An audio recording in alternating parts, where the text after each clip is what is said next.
बाप और बेटे और रुल कुद्दस के नाम में आमीन। मसीह यीशु में मेरे अजीज बहन और भाइयों और प्यारे बच्चों, आप सबको कराची पाकिस्तान से शौकत भट्टी का सलाम पहुँचे। आज की इंजील मुकद्दस की तलावत में हमने कोढ़ी की शिफा का मौजज़ा सुना। ये मौजज़ा तीनों मुतफ़क्का अनाजील में दर्ज है। मुकद्दस मत्ती से हम सीखते हैं कि मौजज़ा पहाड़ी वास के बाद हुआ। मुकद्दस लूका लिखता है कि ये बीमार आदमी कोढ़ से मुकम्मल तौर पर भरा हुआ था और कोढ़ उसके पूरे बदन में पूरे तौर पर फैल चुका था, जिसका मतलब यह है कि ये मर्ज लाइलाज हो चुका था। कोई वैद्य, कोई तबीब, कोई सर्जन, कोई डॉक्टर, कोई ज़मीनी कुव्वत उसे शिफा नहीं दे सकती थी। मेरे अज़ीज़ों, कोढ़ खौफनाक बीमारी है। इसमें मुब्तला शख्स जिंदा लाश बन जाता है। जिस्म का हर अज़ा एक के बाद एक जिस्म से तहलील हो जाता है और यहूदी तो इसे खुदा का कहर, खुदा का गज़ब, खुदा का अजाब समझते थे। बाइबल मुकद्दस में लफ्ज़ कोढ़ी 68 मरतबा मुस्तामिल हुआ है और 10 मौजज़ात लिखे गए हैं। बाइबल मुकद्दस हमें बताती है कि शिफा देना यीशु की मुनादी का अहम हिस्सा था। ज़ख्मियों की मरहम पट्टी करना उसका मंशूर था। मुकद्दस मत्ती की इंजील में लिखा है कि यीशु तमाम जलील में फिरता रहा और लोगों की हर बीमारी और हर कमज़ोरी को दूर करता रहा। मेरे अज़ीज़ों, आज की तलावत में हमने देखा कि ना उम्मीदों की उम्मीद सिर्फ और सिर्फ यीशु है।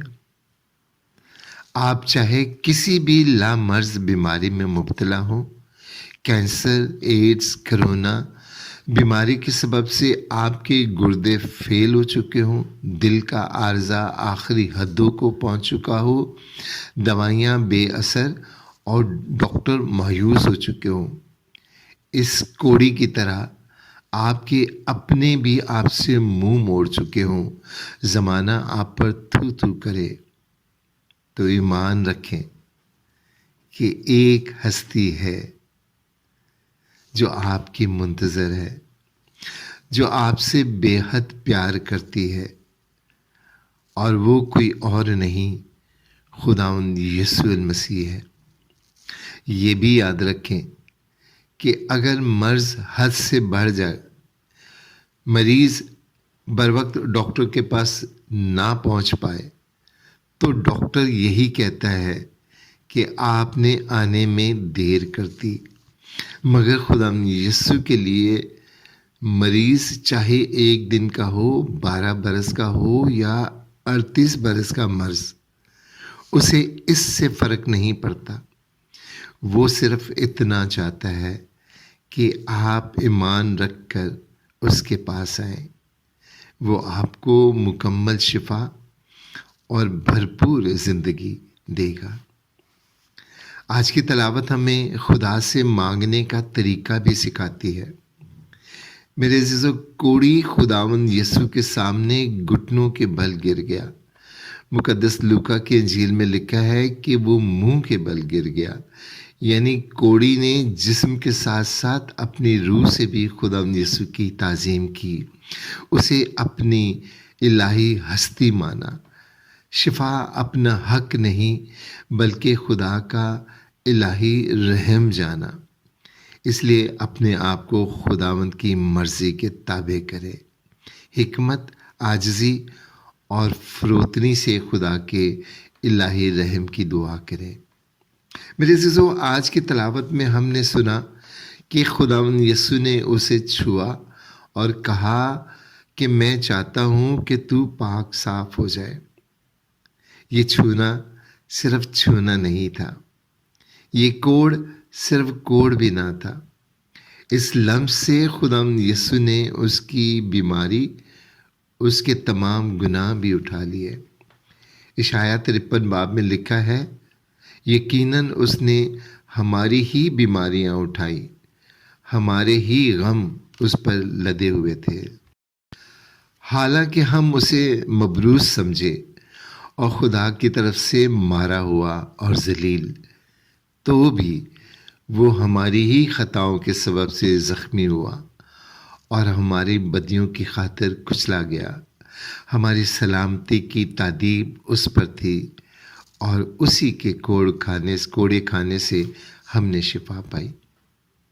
میرے عزیزو، خدا یسوع نے اس کی سزا اٹھا لی، کیونکہ وہ شفا پا کر واپس شہر میں جا کر بسنے لگا، مگر یسوع پھر ظاہراً کسی شہر میں داخل نہ ہو سکا اور باہر ویران جگہوں میں رہا۔ یعنی خدا یسوع نے جگہ تبدیل کر لی، ریپلیسمنٹ کر لی۔ وہ جو ویرانوں میں رہتا تھا جا کر شہروں میں بسنے لگا، اور یسوع جو شہر میں بستا تھا اس کی جگہ ویرانوں میں رہنے لگ گیا۔ کیا ہی عظیم محبت اور کیا ہی عظیم قربانی دی یسوع نے۔ اس لیے میرے عزیزو، یاد رکھیں ہمارے گناہ بھی کسی کوڑ سے کم نہیں۔ گناہ کے سبب سے ہماری راستی کا لباس تار تار ہو جاتا ہے، کوڑی کی طرح ہم بے لباس ہو جاتے ہیں، ہماری عزت و ناموس جاتی رہتی ہے، ہمیں اپنا منہ چھپانا پڑتا ہے۔ گناہ ہمیں ہم سے، پھر پیاروں سے اور آخر کار خدا سے جدا کر کے موت کے منہ میں لے جاتا ہے۔ یاد رکھیں، خدا کا قول ہے کہ تمہارے گناہ چاہے پہاڑ سے بھی بلند کیوں نہ ہو، میں انہیں سمندر کی اتھاہ گہرائیوں میں پھینک دوں گا اور پھر کبھی یاد نہ کروں گا۔